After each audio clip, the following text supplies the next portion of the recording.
47 സങ്കീർത്തനം 1 സകല ജാതികളുമായുള്ളവരെ ദൈവത്തിന് കൈകൊട്ടുവീൻ എന്നവിടെ രേഖപ്പെടുത്തിയിരിക്കുന്നു. ദൈവത്തെ കരഘോഷത്തോടെ കൈയടിച്ച് കൈകൊട്ടി മഹത്വപ്പെടുത്തുവാൻ സങ്കീർത്തനക്കാരൻ നമ്മോട് ആഹ്വാനം ചെയ്യുകയാണ്. മറ്റൊരു സങ്കീർത്തനത്തിൽ 10 കമ്പിയുള്ള വീണയോടുകൂടെ ദൈവത്തെ സ്തുതിപ്പീൻ എന്ന് രേഖപ്പെടുത്തിയിരിക്കുന്നു. ചില പണ്ഡിതന്മാർ പറയുന്നത് 10 കമ്പിയുള്ള വീണ ആമേൻ 2 കൈയിലെയും 5 10 വിരൽ ചേർന്ന് അത് 10 വിരലുകൾ ഉപയോഗിച്ച് ദൈവത്തെ മഹത്വപ്പെടുത്തുന്നതാണ് എന്ന് പറയുന്നുണ്ട്.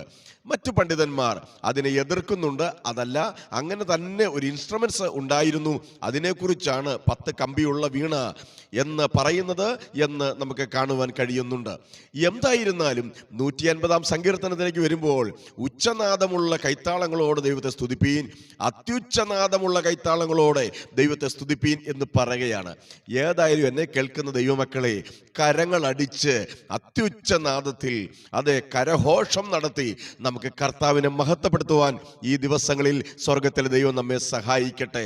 ദൈവവചനം നാം പഠിക്കുമ്പോൾ യെശയ്യാ പ്രവാചകന്റെ പുസ്തകം 55 അധ്യായം 12 വാക്യത്തിലേക്ക് വരുമ്പോൾ അവിടെ സകല വൃക്ഷങ്ങളും കൈകൊട്ടും എന്ന് രേഖപ്പെടുത്തിയിരിക്കുകയാണ്. സകല മരങ്ങളും സകല വൃക്ഷങ്ങളും ദൈവസന്നിധിയിൽ കൈകൊട്ടുന്ന ഒരു ദിവസമുണ്ട് എന്നാണ് അവിടെ രേഖപ്പെടുത്തിയിരിക്കുന്നത്. എന്നാൽ സങ്കീർത്തനങ്ങൾ പുസ്തകം 98 അധ്യായം 8 വാക്യത്തിൽ പ്രവാഹങ്ങൾ കൈകൊട്ടട്ടെ എന്ന് രേഖപ്പെടുത്തുകയാണ്.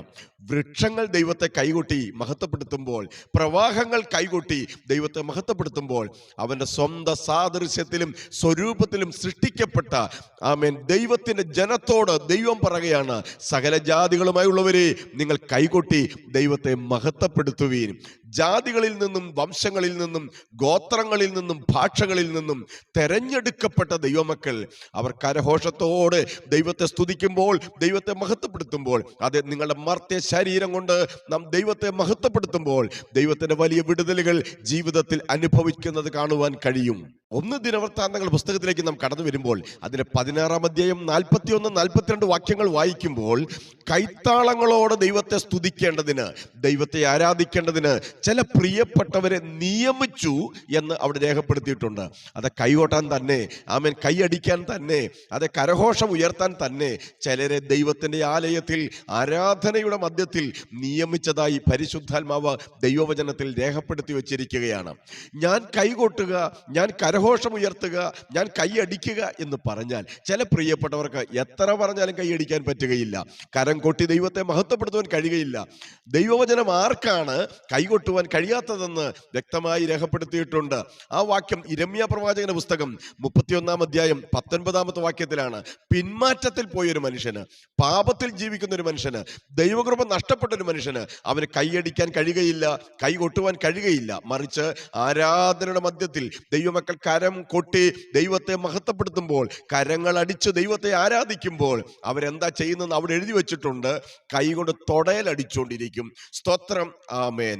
അവരെ കാണുമ്പോഴേ ഓർത്തോണം, അവർ പിന്മാറ്റത്തിൽ ജീവിക്കുന്നവരാണെന്ന് ഞാൻ പറയുന്നില്ല. ദൈവവചനം യിരെമ്യാ പ്രവാചകന്റെ പുസ്തകം അതിന്റെ 31:19 ഇങ്ങനെ എഴുതിയിരിക്കുന്നു, ദൈവത്തെ കരമടിച്ച് ആരാധിക്കാൻ കഴിയാത്തവര് പിന്മാറ്റക്കാരാണെന്ന് ദൈവവചനം പറയുകയാണ്. എപ്പോഴാണ് നാം കൈകൊട്ടേണ്ടതെന്നും ദൈവവചനം പറയുന്നുണ്ട്.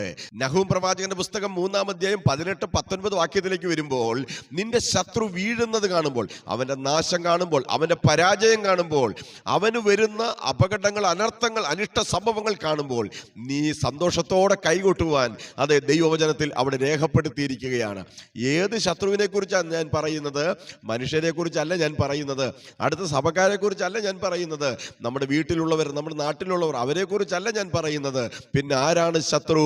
അവൻ എഫെസ്യ ലേഖനത്തിൽ ഇങ്ങനെ എഴുതിയിട്ടുണ്ട്, നമുക്ക് പോരാട്ടമുള്ളത് ജഡരക്തങ്ങളോടല്ലോ, വാഴ്ചകളോടും അധികാരങ്ങളോടും സ്വർലോകത്തിലെ ദുഷ്ടാത്മ സേനകളോടും ഈ അന്ധകാരത്തിന്റെ ലോക അധിപതികളോട് മാത്രമേ നമുക്ക് പോരാട്ടമുള്ളത്. അവരുടെ വീഴ്ച കാണുമ്പോൾ, അവരുടെ നാശം കാണുമ്പോൾ, അവരുടെ പിടിയിലായിരിക്കുന്നവർ വിടുവിക്കപ്പെടുന്നത് കാണുമ്പോൾ, അപ്പോഴാണ് നാം കൈകൊട്ടി ദൈവത്തെ സന്തോഷത്തോടെ മഹത്വപ്പെടുത്തേണ്ടതെന്ന് ആ ദൈവവചനം നമ്മെ പഠിപ്പിക്കുകയാണ്. അവിടെ പറഞ്ഞിരിക്കുന്ന വ്യക്തി ആമേൻ പിശാചിന്റെ നിഴലായിട്ടാണ് നിൽക്കുന്നത് എന്നും നമുക്ക് കാണുവാൻ കഴിയുന്നുണ്ട്. ഒരു അഭിഷേകം പ്രാപിച്ച ദൈവമക്കൾ, ദൈവത്തെ വിശ്വാസത്തിൽ ആരാധിക്കുന്ന ദൈവമക്കൾ, ദൈവത്തെ മഹത്വപ്പെടുത്തുന്ന ദൈവമക്കൾ നല്ല ഉദ്ദേശത്തോടെ ദൈവാലയത്തിൽ, ദൈവാരാധനയിൽ, കൂട്ടായ്മയിൽ കൈകളടിച്ച് ദൈവമക്കൾ ദൈവത്തെ ശക്തമായി ആരാധിക്കുമ്പോൾ എന്താണ് സംഭവിക്കുന്നത്? ശത്രു കൊല്ലപ്പെടും എന്ന് അവിടെ രേഖപ്പെടുത്തിയിരിക്കുകയാണ്. 2 രാജാക്കന്മാരുടെ പുസ്തകം 11-ാം അധ്യായം 12 മുതൽ 16 വരെയുള്ള വാക്യങ്ങൾ വായിക്കുമ്പോൾ നാം കൈകൊട്ടുമ്പോൾ ശത്രുവായവൻ കൊല്ലപ്പെടും എന്ന് എഴുതിയിരിക്കുകയാണ്. രാജസന്തതികൾ കൊന്നു മുടിച്ച, നശിപ്പിച്ച അഥല്യ എന്ന് പറയുന്ന ദുഷ്ട സ്ത്രീയെയാണ് നമുക്ക് അവിടെ കാണുവാൻ കഴിയുന്നത്. എന്നാൽ പ്രത്യേക ഒരു സാഹചര്യത്തിൽ കർത്താവിന്റെ ദാസനായ, രാജകുമാരനായ, രാജപുത്രനായ, രാജസന്തതിയായ യോവാശിനെ അഭിഷേകം ചെയ്യുന്ന സമയത്ത് ആമേൻ ദൈവമക്കൾ കൈകൊട്ടുകയാണ്. ആമേൻ അഭിഷിക്തനാകുമ്പോൾ, രാജസന്തതി അധികാരമേൽക്കുമ്പോൾ, അഥല്യയുടെ ദുഷ്ടഭരണത്തിൽ, അവളുടെ ദുഷ്ട കൂട്ടുകെട്ടിൽ, അവളുടെ തേർവാഴ്ചയിൽ കൊല്ലപ്പെടാതെ ദൈവമക്കൾ രക്ഷിച്ചെടുത്ത ആമേൻ യോവാശിനെ വളർത്തി വലുതാക്കി കഴിഞ്ഞപ്പോൾ, യോവാശിന്റെ പട്ടാഭിഷേക ചടങ്ങ് നടക്കുമ്പോൾ മറ്റുള്ളവർ കരങ്ങൾ അടിച്ചുകൊണ്ടിരിക്കുന്ന സമയത്ത് തന്നെ അഥല്യ എന്ന ദുഷ്ട സ്ത്രീ കൊല്ലപ്പെടുന്നതായി കാണുവാൻ കഴിയുന്നുണ്ട്. കരം കൊട്ടി ദൈവത്തെ മഹത്വപ്പെടുത്താമോ? കരം അടിച്ചു ദൈവത്തെ ആരാധിക്കാമോ? കരഘോഷങ്ങളോടെ ദൈവത്തെ മഹത്വപ്പെടുത്താമോ? നിനക്കെതിരെ നിൽക്കുന്ന ശത്രു വീഴുവാനുള്ള ഒരേ ഒരു പദ്ധതി ദൈവവചനം ഇവിടെ രേഖപ്പെടുത്തുന്നത്, ഇന്ന് നാം ചിന്തിക്കുന്ന ഒരു ആത്മീക ആയുധം, ഒരു സ്പിരിച്വൽ വെപ്പൺ എന്ന് പറയുന്നത്, ദൈവമക്കൾ കൈകൊട്ടുമ്പോൾ ശാരീരികമായി ചില വിടുതലുകൾ സംഭവിക്കുന്നുണ്ടെന്ന് സയൻസ് പറയുന്നു. അപ്പോൾ തന്നെ ആത്മീകമായി ഞാൻ സംസാരിക്കുന്നു, ശത്രു നശിപ്പിക്കപ്പെടുകയാണ്. യോബിന്റെ പുസ്തകം 27-ാം അധ്യായം 23-ാമത്തെ വാക്യത്തിൽ ഇങ്ങനെ ഒരു വചനം കാണുകയാണ്. ആമേൻ ദൈവമക്കൾ കൈകൊട്ടുമ്പോൾ, നിങ്ങൾ കരങ്ങൾ അടിക്കുമ്പോൾ, നിങ്ങൾ കരഘോഷം ഉയർത്തുമ്പോൾ നടക്കുന്നൊരു സംഭവം എന്താണ്? ആമേൻ ശത്രുവിനെ, പിശാചിനെ അവന്റെ സ്ഥലത്ത് നിന്നും സ്വർഗത്തിൽ ദൈവം ആട്ടിപ്പുറത്താക്കും, വിരട്ടി പുറത്താക്കും. അവന്റെ സ്ഥലത്ത് നിന്നും ദൈവം അവനെ പുറത്താക്കുക തന്നെ ചെയ്യും. അവൻ ആരെക്കുറിച്ചാണ് പറയുന്നത്? പിശാചിനെ കുറിച്ചാണ് പറയുന്നത്. ഈ അധ്യായം തന്നെ അതിന്റെ 7-ാമത്തെ വാക്യത്തിൽ അങ്ങനെ രേഖപ്പെടുത്തിയിരിക്കുകയാണ്. അവിടെ രേഖപ്പെടുത്തുന്നത്, നിനക്കെതിരെ നിന്ന് ശത്രു, നിനക്കെതിരെ നിന്ന് എതിരാളി, ആ ദുഷ്ടപിശാച്, അവനെ ഭയന്ന് ഓടുവാൻ, അവനെ വിരട്ടി പുറത്താക്കുവാൻ ദൈവമക്കൾക്ക് ദൈവം കൊടുത്തിരിക്കുന്ന ഒരു ആത്മീയ ആയുധമത്രേ കയ്യടിയും സ്തോത്രവും. അതുകൊണ്ട് അഭിഷേകത്തിന്റെ ശക്തിയോടെ, ആത്മാവിന്റെ ശക്തിയോടെ, വിശ്വാസത്തോടെ ദൈവമക്കൾ കരങ്ങൾ അടിച്ചു തുടങ്ങിയാട്ടെ. നിങ്ങളുടെ ഭവനത്തിൽ അവൻ പൈശാചിക ബന്ധനങ്ങളുണ്ടെങ്കിൽ, സഭയ്ക്കകത്ത് പൈശാചിക ബന്ധനങ്ങളുണ്ടെങ്കിൽ, ഭാവിയോടുള്ള ബന്ധത്തിൽ, അനുഗ്രഹത്തോടുള്ള ബന്ധത്തിൽ പൈശാചിക മണ്ഡലങ്ങളുണ്ടെങ്കിൽ, അഭിഷേകത്തോടെ അവൻ കരങ്ങൾ അടിച്ചു തുടങ്ങിയാട്ടെ, അഭിഷേകത്തോടെ ആരാധിച്ചു തുടങ്ങിയാട്ടെ, ഉപവാസത്തോടെ കൈയടിച്ചു തുടങ്ങിയാട്ടെ. നിങ്ങൾ കരങ്ങൾ അടിച്ചു ദൈവത്തെ മഹത്വപ്പെടുത്തുമ്പോൾ പിശാചിനെ വിരട്ടി പുറത്താക്കുകയാണ്. ചിലരുടെ അഭിഷേകം നടക്കുകയാണ്, ചില അഥല്യാത്മാർ കൊല്ലപ്പെടുകയാണ്. നഹൂം പറയുന്നു 3:18-19 ശത്രുവിന്റെ നാശം അവിടെ സംഭവിച്ചു തുടങ്ങുകയാണ്. അതുകൊണ്ട് വിശ്വാസത്തോടെ കരങ്ങൾ അടിച്ചു തുടങ്ങിയാട്ടെ. എന്നെ കേൾക്കുന്ന, എൻ്റെ ശബ്ദം ശ്രവിക്കുന്ന ഈ വചനത്തിന്റെ മർമ്മം ഗ്രഹിച്ച ദൈവമക്കൾ എന്നോട് ചേർന്ന് കരങ്ങൾ അടിച്ചു തുടങ്ങിയാട്ടെ. നിങ്ങൾ കരങ്ങൾ അടിച്ചുകൊണ്ടിരിക്കുമ്പോൾ തന്നെ രോഗത്തിന്റെ കെട്ടുകൾ വിട്ടുമാറും, പൈശാചിക ബന്ധനങ്ങൾ അഴിഞ്ഞു മാറും, ദുഷ്ടാത്മ ശക്തികൾ അഴിഞ്ഞു മാറും. ഒരു സ്പിരിച്വൽ വെപ്പണാണ് കയ്യടി എന്ന് പറയുന്നത്. ദൈവവചനത്തിലൂടെ 150-ാം സങ്കീർത്തനം 5-ാം വാക്യത്തിലും 47-ാം സങ്കീർത്തനം 1-ാം വാക്യത്തിലും ദൈവം പറയുകയാണ്, അവർ ദൈവത്തെ കൈകൊട്ടട്ടെ.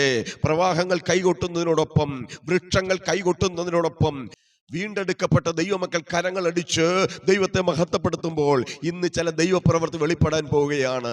ഇയ്യോബ് പറയുന്നു, എനിക്കെതിരെ നിന്ന എതിരാളിയെ, പ്രതിയോഗിയെ, ശത്രുവിനെ, ദുഷ്ടപിശാചിനെ വിരട്ടി പുറത്താക്കുന്ന, അവൻ ഭയന്നോടുന്ന അവൻ ഒരു ശുശ്രൂഷയത്രേ അഭിഷേകമുള്ള ദൈവമക്കളുടെ കൈകൊട്ടും ആരാധന.